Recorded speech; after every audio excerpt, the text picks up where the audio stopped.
Hello YouTube, welcome. My name's Ben Emson and I'm going to do a quick lecture on how I create Amazon AWS Lambdas. Now you may or may not have heard about Lambdas. If you've heard of serverless architectures, Lambda is one of the key pieces of a serverless architecture. So what does it do? Well, it allows you to run code without provisioning servers.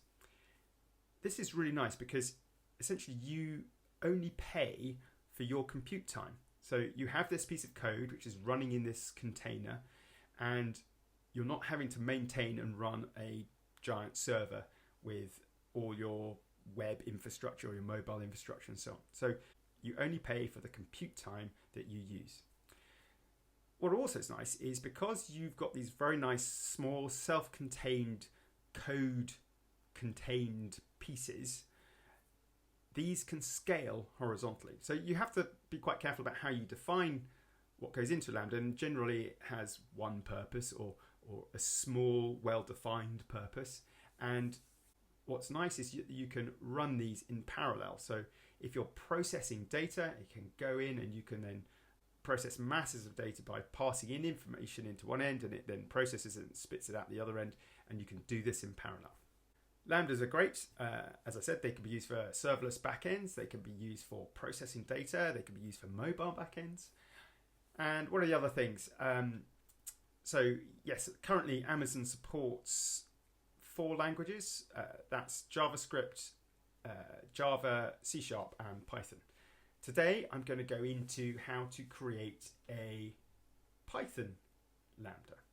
Okay, so you can find information out on aws.amazon.com/lambda. I'm going to use Amazon's very own template for creating Lambda, and then I'm going to import that code into my project, and we're going to make a very simple project which is a Lambda that's going to create a unique identifier. So go into your Amazon console, click the Create a Lambda button, and set the runtime, and we're going to want Python 2.7. It's a bit annoying at the moment, Python 3 isn't supported, but that's fine. And we're going to do the hello world piece of code. You can ignore the triggers because we're not going to use one at the moment, but we can at a later date.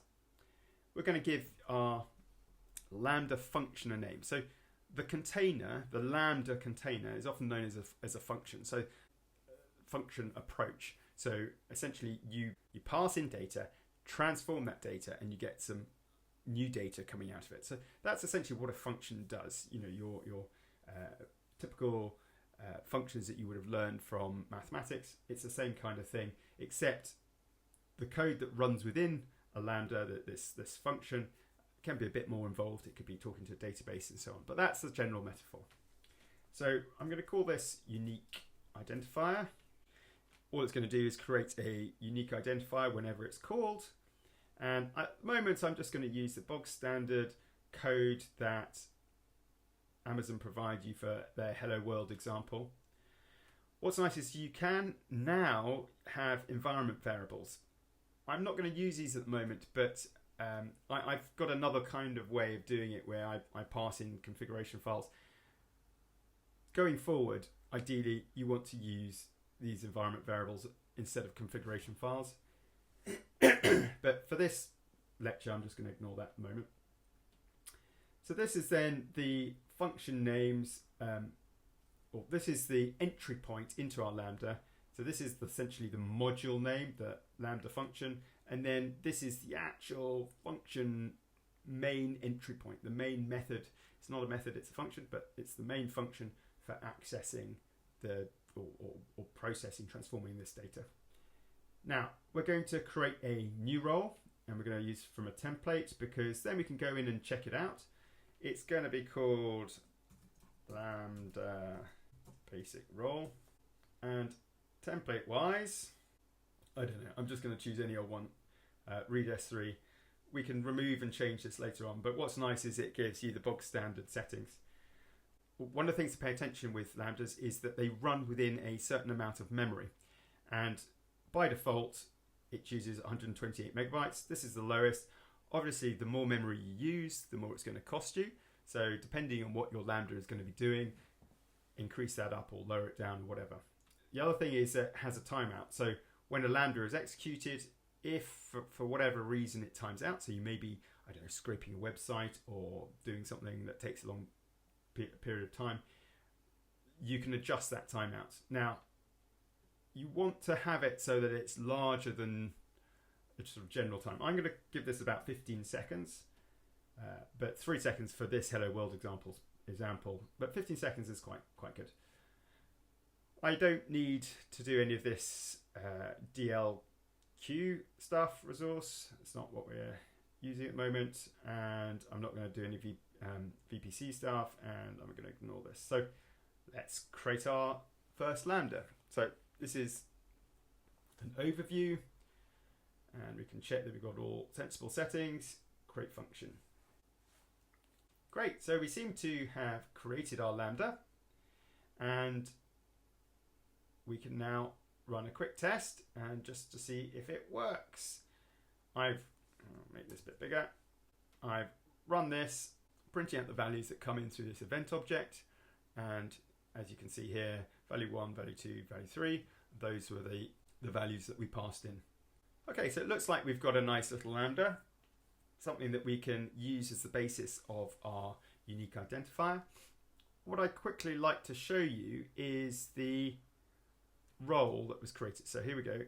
Go into the IAM and the roles, and it was called Lambda. No, it's called Lambda basic role.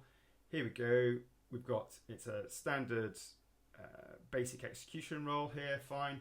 This was the other role I added in, which is for read only of S3. We can click on that and view what it actually allows us to do. So it's a sort of allow, and it's a get. So it's a view. It's a read only policy. I don't want this at the moment, so I'll just detach that. Okay, so I've just got a really basic role set up. We can obviously add in new roles and things as well. So if we wanted to re-add that back in, I can just do S3 and it comes back with full access and read only and so on. So we can always add in more policies as we need. Let's go back and let's create our unique identifier. What I'll do is I'll just copy all that code.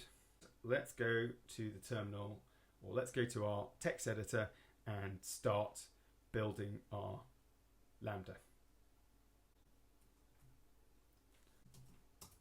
Okay, let's create a project.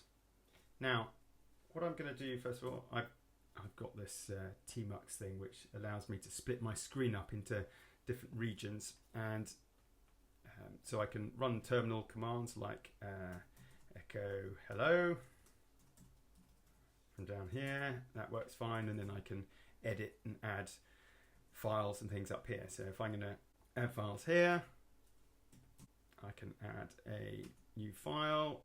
So let's add a README file. There we go. And we're going to add in our information. So I don't know, this one is going to be called, right, it's going to be called unique identifier.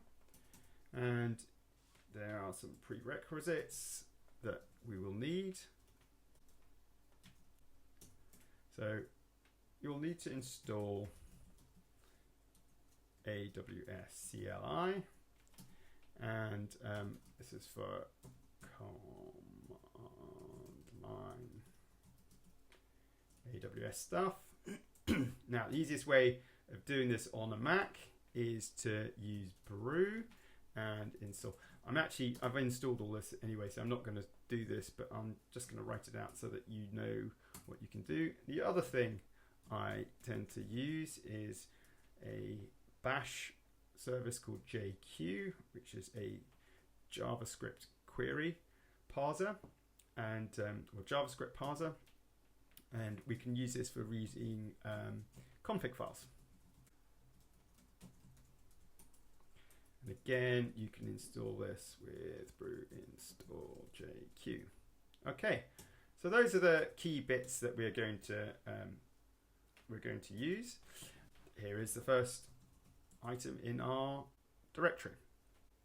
One of the ways we're going to do this is we're going to create this Python file. So let's add in our new project name, unique identifier, as a directory, and I'm going to add this. Now this may not be best practice, I'm not sure, but this seems to be a good approach that I've used. So I'm going to add another file into this, and I tend to use the same name, Python, and if we see that, we've got this here, go in, it's got nothing in it. Now this is where we're going to copy in our code that we created from here. So let's just copy that in, because it's always good to use something that you know works. Now, excuse me for my text editor. So here we go. We have our future import. This imports a print function so it works with Python 3 as well as Python 2. This is importing a JSON module, prints out loading function. It's just going to load stuff, blah. And then this is our Lambda handler, which takes an event object and a context object and then writes those out. Okay, so it's very simple. Essentially, we should be able to run that locally. What I like to do is just write a little hidden piece of code in here, which allows me to execute this Python code locally. This is so useful when you want to just test out to see whether your Lambda works correctly. So what I do is I create a class, I call it event, and in that I create a function called get, and this function takes a key, and this key is going to take some value. Now at the moment I'm not really too bothered what it's going to return, so I'll just create a little piece of JSON that just says, I don't know, key, and returns me the value, and that is that. Finally, I want to return E and the value from here. So this is essentially simulating this event object up here that we get coming through from Amazon's AWS service. Okay, so that's that, and all I do now is, oopsie, I create a context object 2, which is just, we're not really fussed about it, so I'm just going to call it context. So this will be some value. So now I'm going to create an event object, and this event object is going to be our event class that we already created.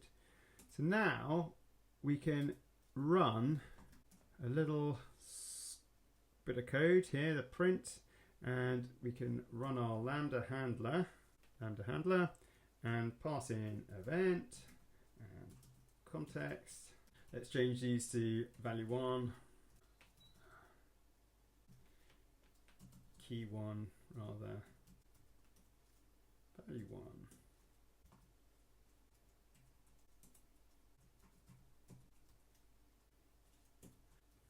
So what I'm doing here is I'm just passing in key values like we had in the example that we did on Amazon. It should work exactly the same, but is local to us. So all I need to do is, if I just look at this, I should, and if I look in here, our unique identifier directory, I should just be able to run Python and then unique identifier, because best practice, you should say current directory, unique Python, and then our thing, and if we go, boom. So what's it not liking? Print value, that one here, key 1, no instance. Okay, yes, so I've created a get method, and really I'm just calling this here. So if I change all these to get, then it should work. That should work. Let's try that again. Yay! Okay, cool. We've got our little Lambda function. It should all work. Oh, it does. We can run it locally and that works fine. Okay, what's the next step? Well, let's create a bit of a directory structure and let's create a makefile that's going to handle how we create and manage our Lambda and build packages. And we're also going to stick in a virtual environment and then use pip for dependency management as well. Okay,